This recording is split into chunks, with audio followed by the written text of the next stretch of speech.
From Studio 1A in Tampa, Florida, comes a talk show that really feels your pain and tells you like it is. We love America and all that freedom-loving Americans want to protect. Live from coast to coast and on your radio, it's For the People with Keith Allen. We'll help you survive this thing called life. We're for the people. Whatever your source of stress or strife, for the people is there. Hello, Mr. and Mrs. America. I am Keith Allen, and proudly welcoming you into this Tuesday's edition of For the People on November the 28th, 2017.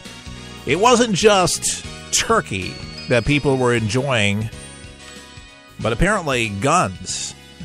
Black Friday gun sales saw a major boom based on a record 203,086 background checks for weapons. This was reported by the FBI. Well, it was the day after Thanksgiving, so people had their turkey, then bought their guns. And this was reported by NBC News, by the way.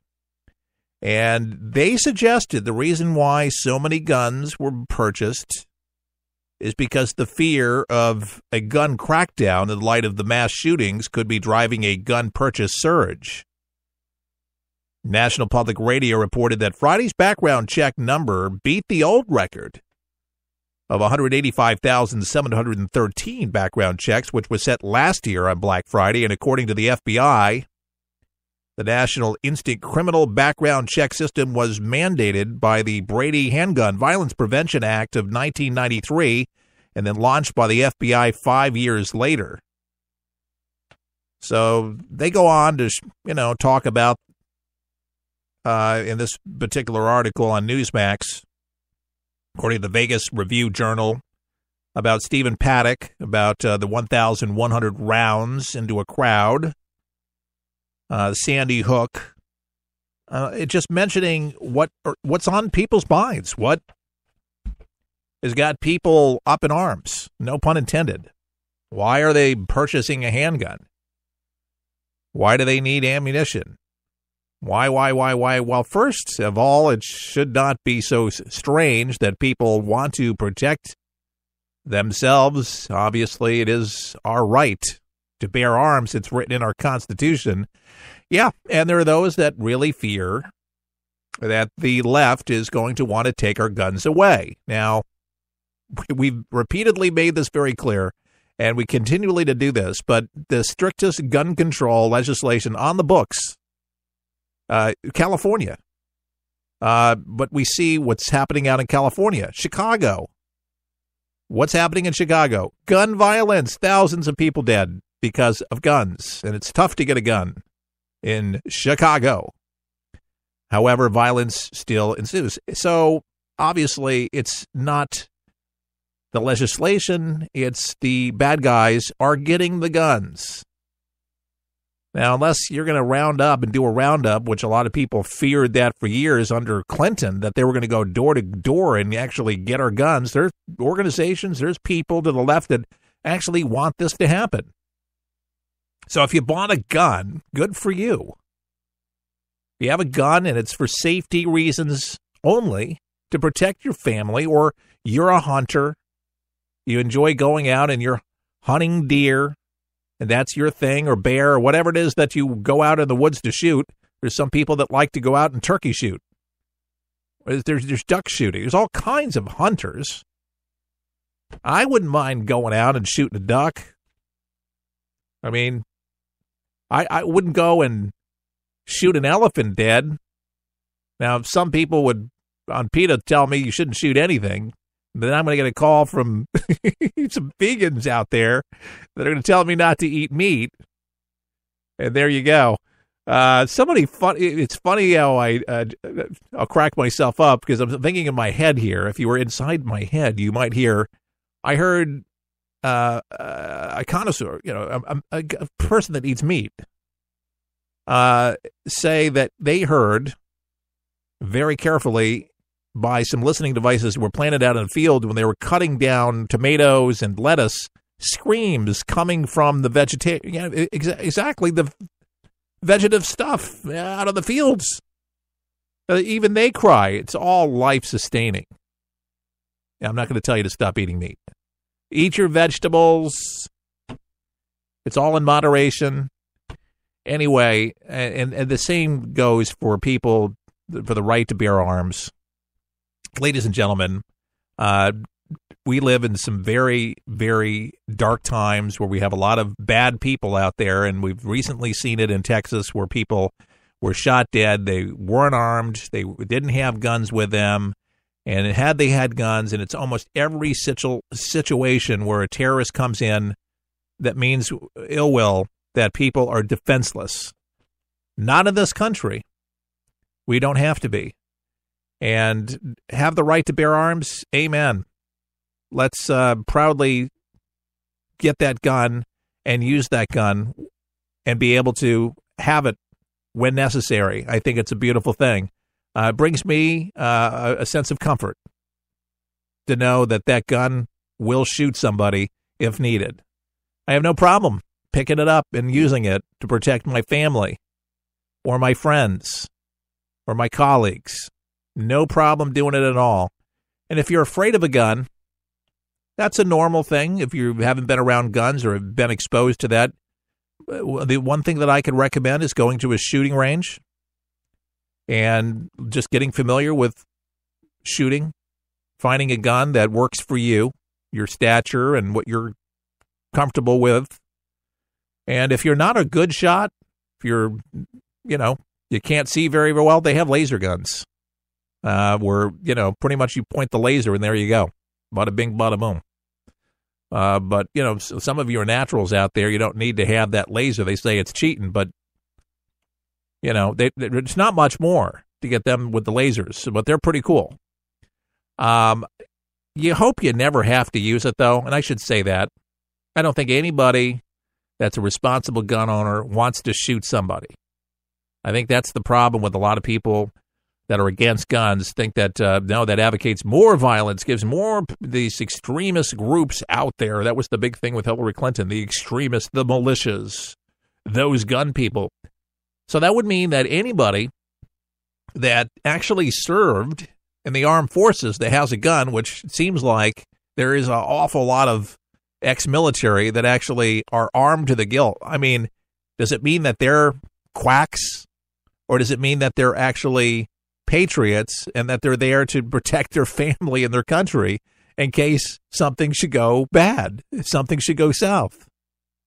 I don't think there's anything wrong with preparedness. I don't think that's wacky.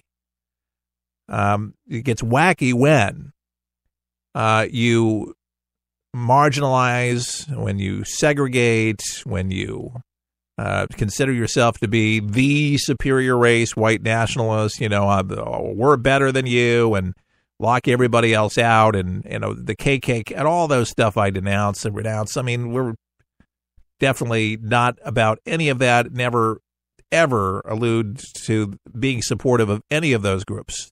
We are for the people, truly. No matter what color you are, we are all created in God's sight, His image, His likeness, and I don't play the race game here. It has nothing to do with race. We're people.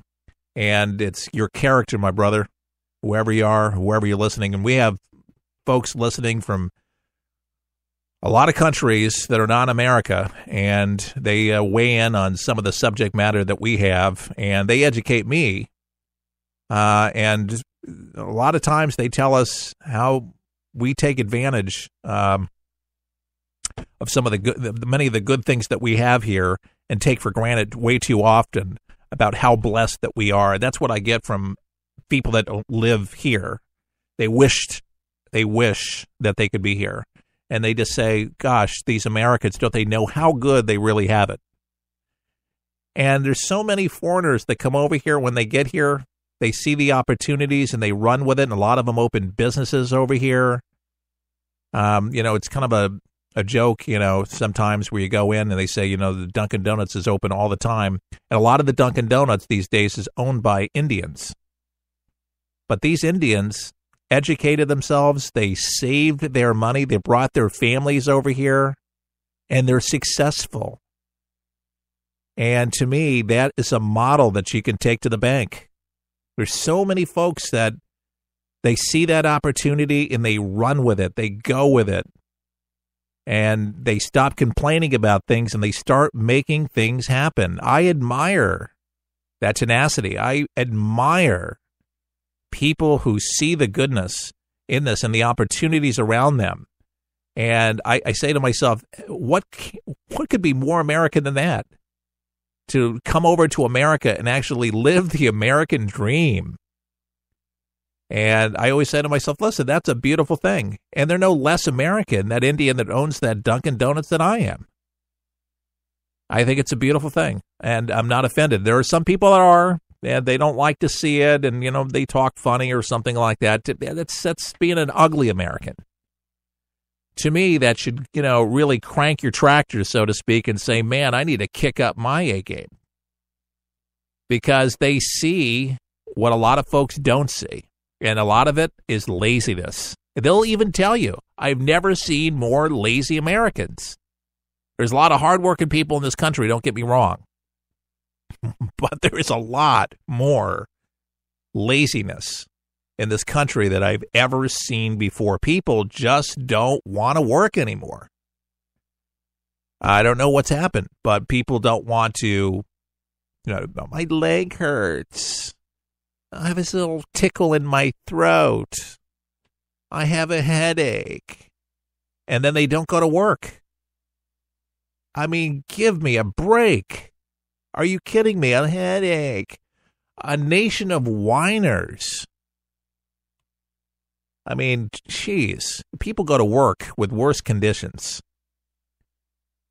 I always really try to do a takeaway from when I see folks that have conditions that are way worse than anything that I could possibly be carrying around.